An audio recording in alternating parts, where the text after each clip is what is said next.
भारतीय सेना की एक गुप्त यूनिट के अंदर कुछ असामान्य घटनाएं घट रही थीं। उच्च तकनीक वाले हथियार और उपकरण गायब हो रहे थे और उनके पीछे किसी बहुत ही खतरनाक और चालाक दुश्मन का हाथ था। इस रहस्यमयी दुश्मन का नाम था कबीर। वह न केवल भारतीय सेना की तकनीक चुरा रहा था, बल्कि उसे अपने तरीके से उपयोग में लाकर पूरे देश के लिए एक बड़ा खतरा बन चुका था। भारत सरकार ने इस खतरे को रोकने के लिए दो सबसे कुशल लेकिन एक दूसरे से बिल्कुल अलग स्वभाव वाले कमांडोज को बुलाया। फियरलेस मेजर अली बड़े मियाँ और रफ एंड टफ कैप्टन रोकी छोटे मियाँ। अली शांत, रणनीतिक और गंभीर स्वभाव के थे, जबकि रोकी ऊर्जावान, चुलबुले और तुरंत एक्शन लेने वाले थे। दोनों की जोड़ी पहले कभी साथ काम नहीं कर चुकी थी, लेकिन समय की मांग थी कि वे अपने मतभेदों को भुलाकर एक साथ मिलकर काम करें। दिल्ली के एक गुप्त ठिकाने पर दोनों की मुलाकात होती है, जहां उन्हें मिशन की जानकारी दी जाती है। मिशन है गायब हुई तकनीकों की बरामदगी और कबीर को किसी भी हाल में रोकना। लेकिन कबीर कोई साधारण दुश्मन नहीं था। वह सेना का ही एक पूर्व वैज्ञानिक था, जिसे सिस्टम ने ठुकरा दिया था। अपने बदले की भावना से भरा कबीर अब एक साइबर आतंकी बन चुका था, जो सेना की तकनीक को हथियार बनाकर भारत को घुटनों पर लाना चाहता था। अली और रोकी की पहली टक्कर होती है लद्दाख में, जहां उन्हें खबर मिलती है कि कबीर की टीम ने एक अत्याधुनिक ड्रोन चुराया है।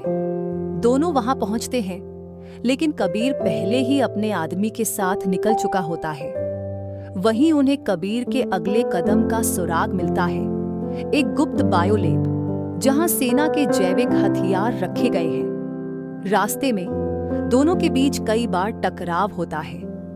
अली की अनुशासन प्रियता और रोकी की आजादी पसंद रवैया कई बार मिशन को मुश्किल बना देता है, लेकिन धीरे धीरे दोनों एक दूसरे के तरीकों को समझने लगते हैं। वे एक टीम बनने लगते हैं। बायोलैब में दोनों की टक्कर होती है कबीर की एक खास एजेंट से, साक्षी, जो एक साइबर हैकर है। साक्षी बेहद चालाक होती है, लेकिन रोकी की नटखट चालों और अली की रणनीति से वह फंस जाती है।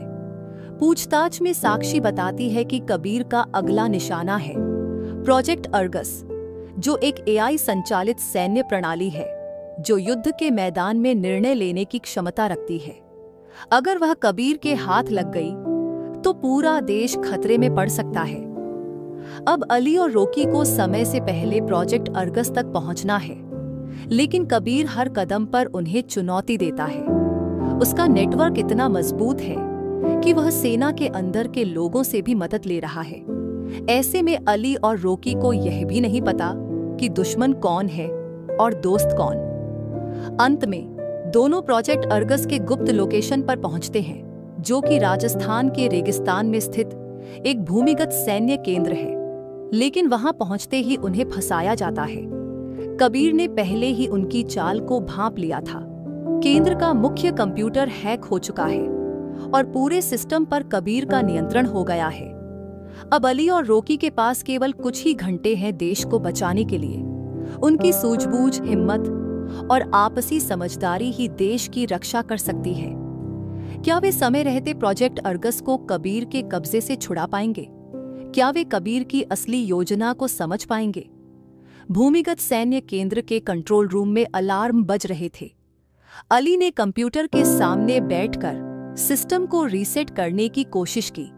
वहीं रॉकी ने हथियार संभाल लिया और पूरे कमरे की निगरानी करने लगा। तभी एक आवाज गूंजी कबीर की। वह स्क्रीन पर प्रकट हुआ और बोला, बहुत देर कर दी तुमने अली, और तुम भी रॉकी। अब अर्गस मेरा है। कबीर के चेहरे पर आत्मविश्वास और घृणा झलक रही थी। उसने बताया कि वह न सिर्फ अर्गस पर नियंत्रण कर चुका है, बल्कि वह इसकी मदद से भारत के हर मुख्य शहर पर हमले की योजना भी बना चुका है। उसकी योजना है देश की डिजिटल रीढ़ को तोड़ देना। अली ने रॉकी को इशारा किया। दोनों एक्शन में आ गए। कंप्यूटर सर्वर तक पहुंचने के लिए उन्हें सुरक्षा कर्मियों और ऑटोमेटिक ड्रोन से लड़ना पड़ा, लेकिन केंद्र में मौजूद एक महिला वैज्ञानिक डॉ मृणालिनी ने उनकी मदद की। वह अली की पुरानी दोस्त थी और उसी ने अर्गस पर काम किया था। डॉ मृणालिनी बताती हैं कि अर्गस को रीसेट करने के लिए ओरिजिनल बायोकोड की जरूरत है, जो केवल कबीर के पास है क्योंकि वह इसका मुख्य डिजाइनर था। इसका मतलब है अगर उन्हें अर्गस वापस चाहिए तो उन्हें कबीर के पास जाना ही होगा। उन्हें पता चलता है कि कबीर फिलहाल अफगानिस्तान की सीमा के पास स्थित एक पुराने सैटेलाइट बेस में है, जहां से वह भारत के संचार उपग्रहों को हैक कर रहा है। यह मिशन बेहद खतरनाक है, लेकिन दोनों तैयार हो जाते हैं। अगले दिन वे एक पुरानी सबमरीन तकनीक के जरिए वहां पहुंचते हैं।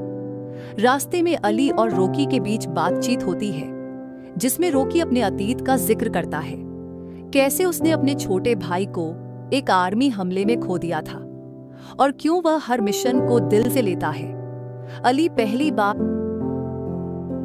रॉकी की भावनाओं को समझता है और दोनों के बीच सच्ची साझेदारी बनती है। सैटेलाइट बेस पर घुसपैठ के दौरान उन्हें कबीर की पूरी सेना से जूझना पड़ता है।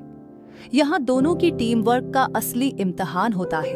कबीर हर चाल चलता है, हॉल में गैस छोड़ना, इलेक्ट्रॉनिक लॉकिंग सिस्टम से उन्हें फंसाना, लेकिन दोनों हर चुनौती को पार करते हैं। अंततः वे कबीर के पास पहुंचते हैं। एक तीव्र मानसिक और शारीरिक युद्ध होता है। भावनात्मक रूप से तोड़ने की कोशिश करता है, लेकिन अली और रॉकी डटे रहते हैं। अंततः रॉकी कबीर से भिड़ता है और उसे बेहोश कर देता है। डॉ मृणालिनी के जरिए वे बायोकोड प्राप्त करते हैं और अर्गस को रिस्टोर करते हैं। अब सिस्टम एक बार फिर सेना के नियंत्रण में है, लेकिन कबीर का मिशन यहीं खत्म नहीं हुआ। उसके पास एक आखिरी ट्रम्प कार्ड है, प्रोजेक्ट काली, जो अर्गस से भी अधिक खतरनाक तकनीक है। यह एक ऐसी एआई है जो मानव मस्तिष्क को नियंत्रित कर सकती है और उसका अगला लक्ष्य है भारत के प्रधानमंत्री। कबीर को सेना की निगरानी में रखा गया था, लेकिन उसकी आंखों में अभी भी हार नहीं थी। उसने गुप्त रूप से अपने नेटवर्क के जरिए प्रोजेक्ट काली की प्रक्रिया चालू कर दी थी। अब उसके मुख्य शिष्य रहमान, जो पहले सेना में एथिकल हैकर था, लेकिन अब कबीर के रास्ते पर चल पड़ा था, इस मिशन को आगे बढ़ा रहा था।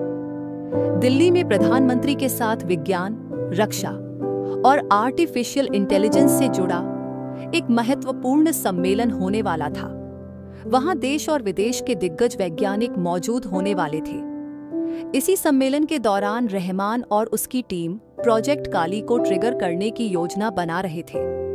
यह तकनीक वर्चुअल तरीके से दिमागी तरंगों को हाईजैक कर सकती थी। एक बार यह एक्टिवेट हो जाता तो पूरे सरकारी नेतृत्व को नियंत्रित किया जा सकता था।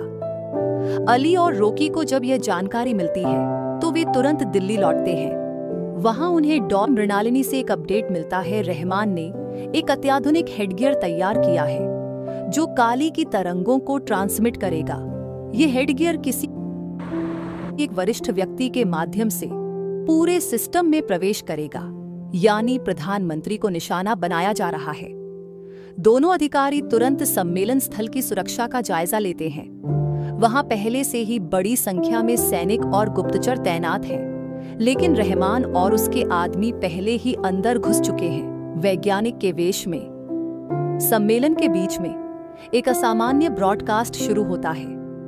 स्क्रीन पर रहमान का चेहरा उभरता है। वह सबको चेतावनी देता है कि यदि उसकी मांगें नहीं मानी गईं, जिसमें कबीर की रिहाई, 20 वैज्ञानिकों की लिस्ट और अर्गस सिस्टम की चाबियां शामिल थीं, तो वह पूरे नेतृत्व को काली से नियंत्रित कर देगा।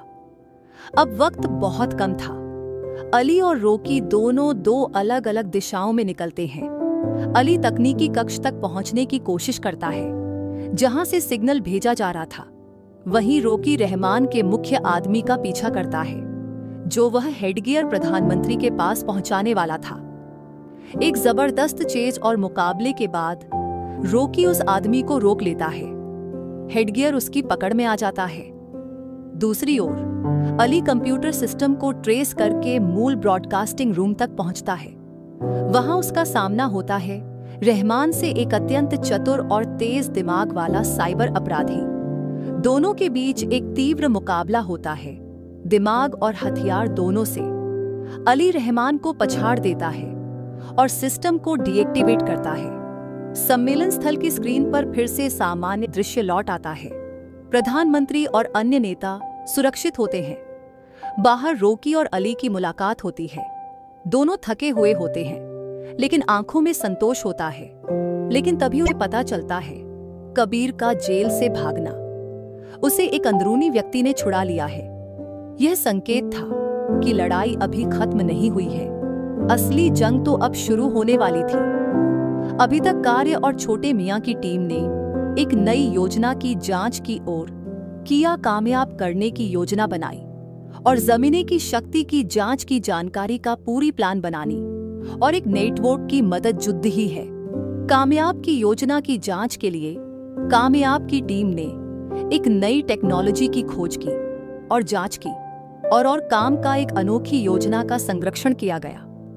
एक नेटवर्क की मदद के अनुसार जब भारत और रोनाक की टीम को एक जानकारी और काली की जगह भेजने की जांच जब वे उस लैब के मुख्य कक्ष की गादी में पहुंचे तो उन्हें एक नई टेक्नोलॉजी की झांकी मिली।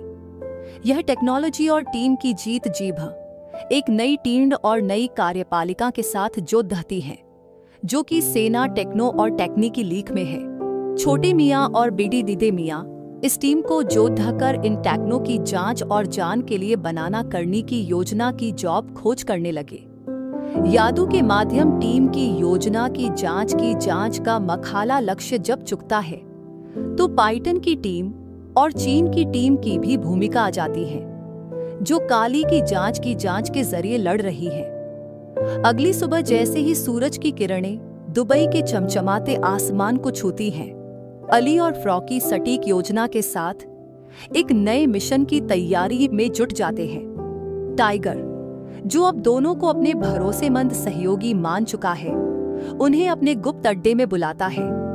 वहां पर मौजूद होती है एक बड़ी डिजिटल स्क्रीन जिस पर एक नया टारगेट दिखाया जाता है, ऑपरेशन नर्व। यह ऑपरेशन भारत की साइबर सुरक्षा प्रणाली पर बड़ा हमला करने की योजना थी, जो एक रहस्यमयी वैज्ञानिक द्वारा संचालित किया जा रहा था। डॉ रजा एक पूर्व भारतीय वैज्ञानिक था जिसे कभी राष्ट्र विरोधी गतिविधियों के कारण निकाल दिया गया था और अब वह दुश्मनों के साथ मिलकर भारत को कमजोर करने की साजिश कर रहा था। टाइगर बताता है कि रजा की लोकेशन दुबई के ही एक परित्यक्त रिसर्च सेंटर में है, जहां से वह अपने मिशन को नियंत्रित कर रहा है। अली और फ्रॉकी वहां घुसपैठ कर उसका डाटा चुराने का काम लेते हैं। रात के अंधेरे में दोनों रिसर्च सेंटर में पहुंचते हैं। अंदर चारों तरफ हाईटेक सुरक्षा प्रणाली, रोबोटिक गार्ड्स और बायोमेट्रिक लॉक लगे होते हैं। अली, जो तकनीकी विशेषज्ञ है, BDTD की आसानी से सुरक्षा प्रणाली को बायपास करता है, जबकि फ्रॉकी अपनी फुर्ती और ताकत का उपयोग करते हुए गार्ड से बचते हुए अंदर पहुंचता है। वे डॉ रजा के लैब में पहुंचते हैं, जहां उन्हें एक बड़ा सर्वर दिखाई देता है जिसमें ऑपरेशन नर्व की पूरी जानकारी होती है। तभी अलार्म बज उठता है। रजा, जो लैब के दूसरे हिस्से में था, दोनों को देख लेता है और एक गुप्त कमरे से दर्जनों सशस्त्र गार्ड्स बुला लेता है। एक जोरदार भिड़ंत होती है। अली तकनीकी डाटा पेनड्राइव में डाउनलोड कर रहा होता है, जबकि फ्रॉकी गोलियों से बचते हुए गार्ड से लड़ रहा होता है। टाइगर भी हेलीकॉप्टर से पहुंचता है और तीनों किसी तरह से पेनड्राइव के साथ भाग निकलते हैं। टाइगर उन्हें सुरक्षित अड्डे पर ले जाकर कहता है कि अगला कदम होगा रजा को पकड़ना। लेकिन तभी रजा एक धमाका करता है, जिससे पूरा रिसर्च सेंटर उड़ जाता है और वह खुद फरार हो जाता है। इस विस्फोट के बाद भारतीय एजेंसी की तरफ से विशेष टीम भेजी जाती है, जिसमें मिस अलीशा नाम की एक तेज तर्रार एजेंट भी होती है, जो फ्रॉकी की पुरानी साथी रह चुकी होती है। अलीशा और फ्रॉकी की मुलाकात भावुक होती है। दोनों के बीच पुरानी बातें और अधूरे रिश्तों की हल्की झलक मिलती है। अब नया मिशन है, रजा को पकड़ना और ऑपरेशन नर्व को पूरी तरह खत्म करना। लेकिन यह आसान नहीं, क्योंकि रजा अब भारत की राजधानी दिल्ली में छिपा है, जहां से वह फाइनल एक्टिवेशन कोड भेजने की तैयारी में है। टाइगर, अली, फ्रॉकी और अलीशा अब भारत रवाना होते हैं। एयरपोर्ट पर उन्हें भारतीय खुफिया एजेंसी RAW का समर्थन मिलता है। दिल्ली पहुंचते ही उन्हें पता चलता है कि रजा एक पुराने किले को अपने बेस के रूप में इस्तेमाल कर रहा है और वहां से ही वह अंतिम कोड भेजने वाला है। वह रात जब कोड एक्टिव होने वाला होता है, टाइगर पूरी टीम के साथ किले में घुसपैठ करता है। वहां उन्हें कई सुरंगें, गुप्त दरवाजे और हथियारबंद दुश्मन मिलते हैं। एक और भीषण लड़ाई के बाद टीम रजा तक पहुंचती है। अली और रजा के बीच साइबर हैकिंग की लड़ाई होती है, जबकि फ्रॉकी और अलीशा रजा के अंगरक्षकों से भिड़ते हैं। टाइगर सीधा रजा से भिड़ता है। अंततः रजा को हराया जाता है, उसका सर्वर नष्ट कर दिया जाता है और ऑपरेशन नर्व असफल हो जाता है। भारत को एक बड़ी त्रासदी से बचा लिया जाता है, लेकिन कहानी यहीं खत्म नहीं होती।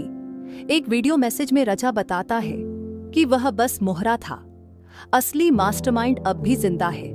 कोड नाम कालदूत। अब अगला मिशन है कालदूत की तलाश, और इसके लिए टीम को जाना होगा पाकिस्तान की सीमा से लगे कश्मीर के दुर्गम इलाकों में। जारी है, कश्मीर की बर्फीली वादियों में घुसपैठ करना आसान नहीं था, लेकिन टीम टाइगर किसी आम मिशन के लिए नहीं निकली थी। कालदूत को पकड़ना था वो शख्स जिसे आज तक किसी ने देखा नहीं था, लेकिन उसके इशारे पर पूरे महाद्वीप में तबाही मच सकती थी। भारतीय खुफिया एजेंसी RAW की मदद से टाइगर, अली, फ्रॉकी और अलीशा सेना की वर्दी में कश्मीर के LOC line on off control की तरफ बढ़ते हैं। वहां से उन्हें जानकारी मिलती है कि कालदूत एक गुप्त सुरंग के जरिए भारत में प्रवेश कर चुका है और वह एक बड़ा विस्फोट करने की योजना बना रहा है। ऑपरेशन समृद्धि विनाश। इस ऑपरेशन का लक्ष्य था देश की सबसे महत्वपूर्ण जल विद्युत परियोजनाओं को उड़ाकर भारत की ऊर्जा आपूर्ति को बाधित करना, और इसके लिए कालदूत ने ISI, चीनी एजेंट्स और पूर्व आतंकियों का गठबंधन बना रखा था। टीम सबसे पहले LOC के पास एक गांव में पहुंचती है, जहां एक गुप्त एजेंट बाबा गुलाम उनका स्वागत करता है। बाबा गुलाम उन्हें एक गुप्त नक्शा देता है, जिसमें कालदूत के ठिकाने के संकेत होते हैं। वो एक पुराना गुरखा किला, जिसे अब आतंकियों ने अपना अड्डा बना लिया था। टीम किले तक पहुंचती है, लेकिन वहां जाल बिछा होता है। टाइगर और फ्रॉकी फंस जाते हैं, जबकि अली और अलीशा किसी तरह बच निकलते हैं। अब अली और अलीशा पर जिम्मेदारी है टाइगर और फ्रॉकी को बचाने की। वो एक रात के अंधेरे में दुश्मन की रणनीति को समझते हुए किले में प्रवेश करते हैं। वहां उन्हें पता चलता है कि टाइगर और फ्रॉकी को एक इलेक्ट्रॉनिक लॉक वाले केज में रखा गया है, जिसे खोलने के लिए एक विशेष कोड चाहिए। अली की तकनीकी समझ काम आती है। वो दुश्मनों के सर्वर को हैक करता है और कोड ढूंढ लेता है। इस दौरान अलीशा कई आतंकियों से भिड़ती है और टीम को छुड़ाने में सफल होती है। एक बार फिर चारों एकजुट हो जाते हैं और आगे बढ़ते हैं कालदूत के वास्तविक ठिकाने की ओर, जिसका नाम था अग्निकुंड। यह एक भूमिगत बंकर था जो एक निष्क्रिय ज्वालामुखी के अंदर बनाया गया था। यहाँ कालदूत अपनी सेना के साथ परमाणु ड्रोन मिसाइलों को एक्टिव करने की तैयारी कर रहा था। अगर ये मिसाइलें छूट जाती तो पूरा उत्तर भारत तबाह हो सकता था। टीम चुपचाप बंकर में घुसती है। टाइगर और फ्रॉकी दुश्मनों से निपटते हैं, जबकि अली कंप्यूटर से ड्रोन सिस्टम को डिसेबल करने में जुट जाता है। अलीशा कालदूत की मुख्य सहयोगी नूरा बेगम से आमने सामने की लड़ाई लड़ती है। एक एक करके टीम सारे ड्रोन्स को निष्क्रिय कर देती है, लेकिन ठीक उसी वक्त कालदूत सामने आता है। एक मास्क पहने रहस्यमयी शख्स वह टीम के सामने आता है और कहता है, मैं इस मुल्क का कल बनाना चाहता हूँ, लेकिन मजबूर होकर विध्वंस के रास्ते पर आया हूँ।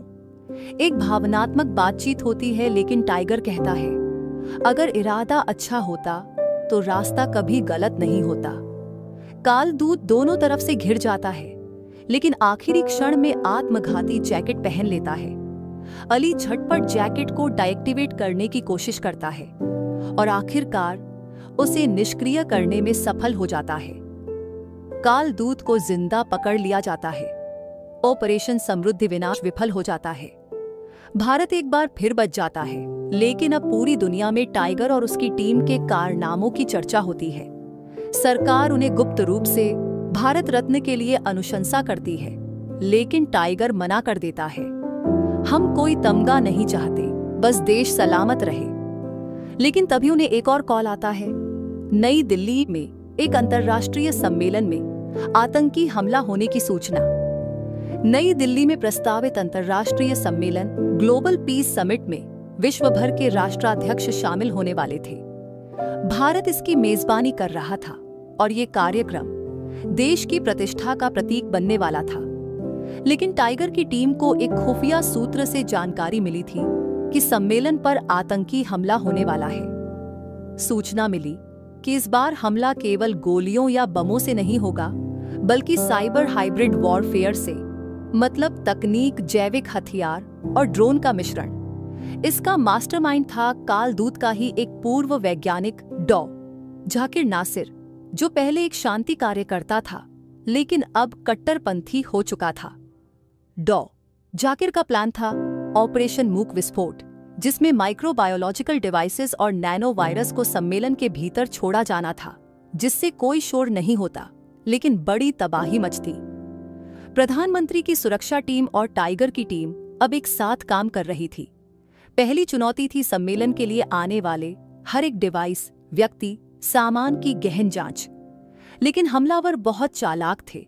उनका वायरस प्रिंटिंग इनविटेशन कार्ड्स में छिपा था, जो मेहमानों को भेजे गए थे। टाइगर को एक कार्ड मिलता है जो विश्लेषण के बाद खतरे का संकेत देता है। अब सम्मेलन के आयोजन से पहले सारे कार्ड्स की स्कैनिंग जरूरी हो जाती है।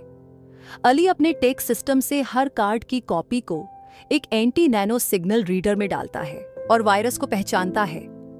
लेकिन इससे पहले कि वे सभी कार्ड बदल सके, जाकिर एक दूसरा हमला करता है, एक साउंड वेव एक्टिवेटेड बॉम्ब जो मंच के नीचे लगाया गया था। ये बम क्लैप या लाउड साउंड से एक्टिव होता। अब टीम को दो मोर्चों पर काम करना था, वायरस को रोकना और साउंड बम को निष्क्रिय करना। अलीशा और फ्रॉकी सम्मेलन स्थल की अंदरूनी तलाशी लेते हैं। अली ड्रोन कैमरों की मदद से मंच के नीचे बम की स्थिति का पता लगाता है।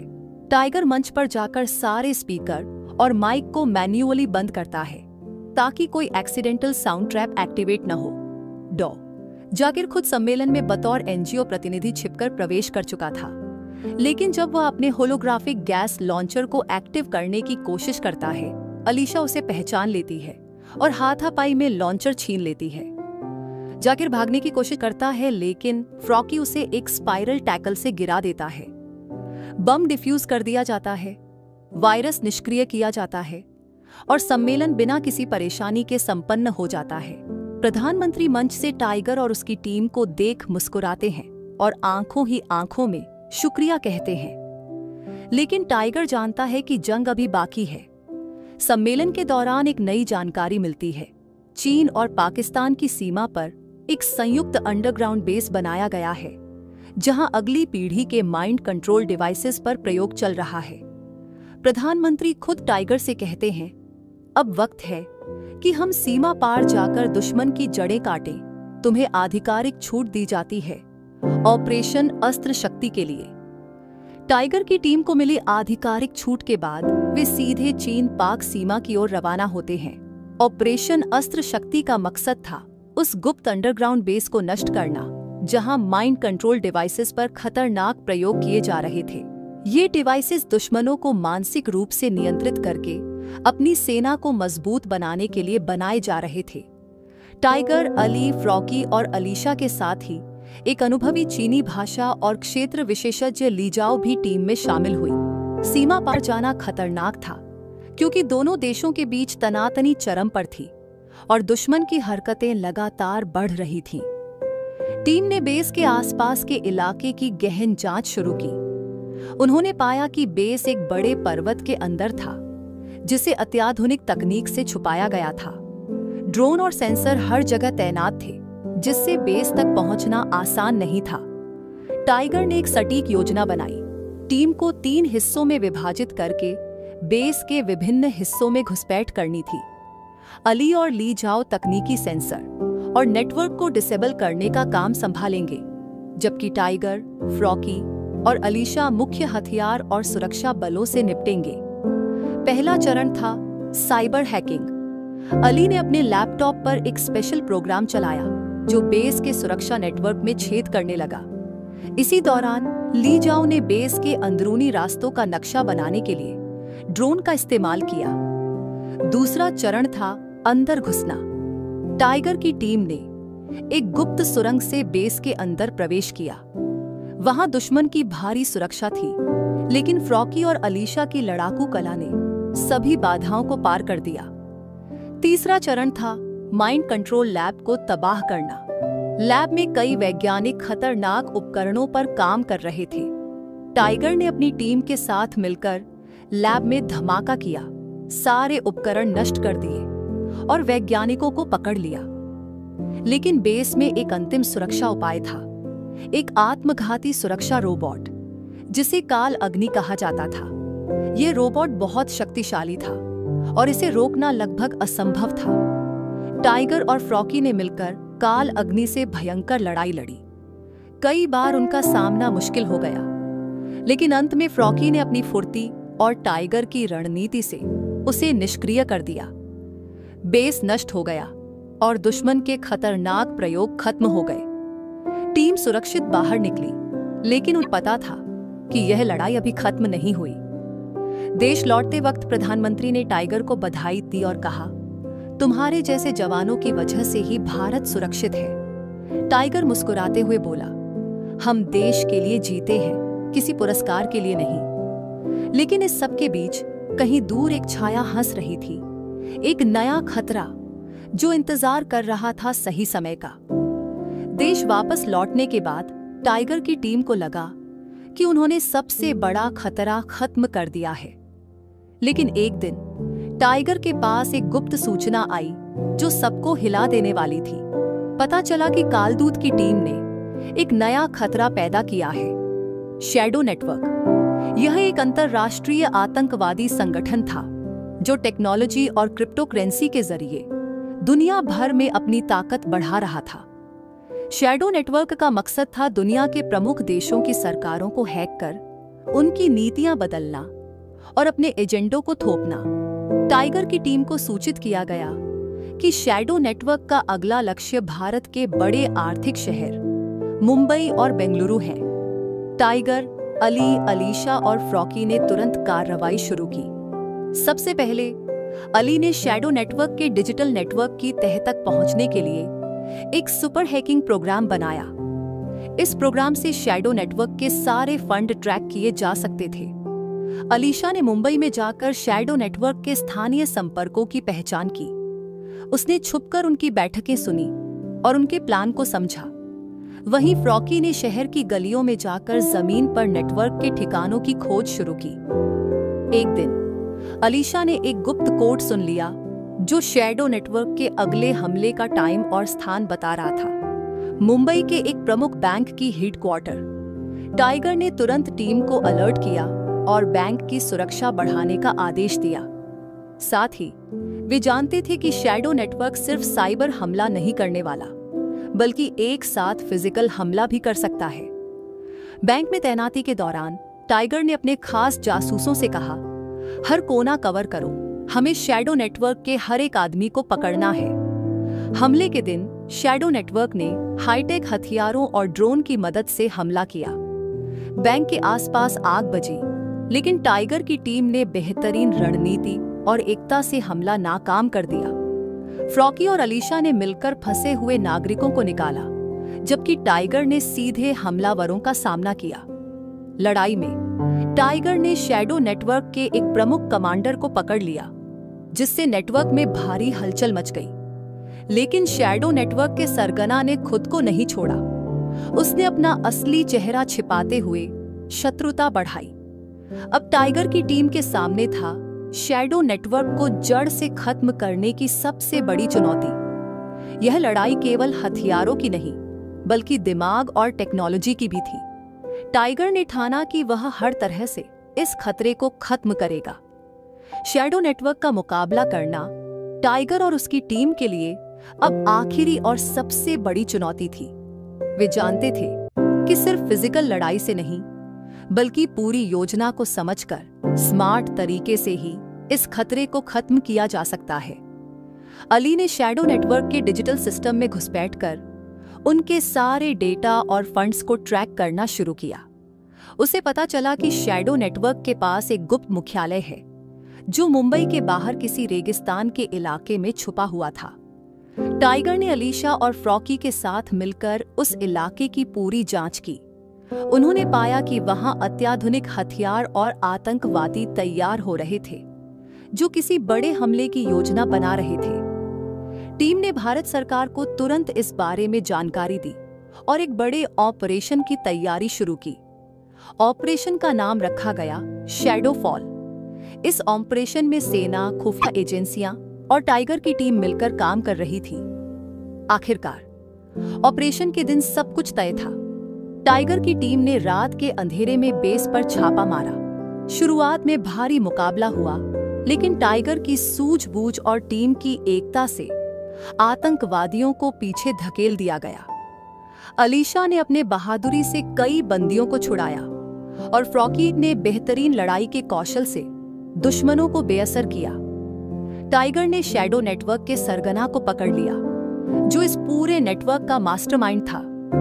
सरगना ने हार मानने से इनकार किया और अपनी आखिरी चाल चली। उसने एक धमाका करने की कोशिश की, लेकिन टाइगर ने समय रहते उसे रोक लिया। इस ऑपरेशन के बाद शैडो नेटवर्क पूरी तरह टूट गया। भारत ने एक बार फिर दिखा दिया कि उसके बहादुर जवान किसी भी खतरे से देश की रक्षा के लिए तैयार हैं। टाइगर ने कहा, देश की सेवा में जो भी कष्ट आए, हम सबका फर्ज है कि उसे निभाएं। आतंकवाद और दुष्टता के खिलाफ हमारी लड़ाई कभी खत्म नहीं होगी। कहानी यहीं खत्म नहीं होती, क्योंकि हर नए खतरे के सामने खड़ा होना ही सच्चा योद्धा कहलाता है।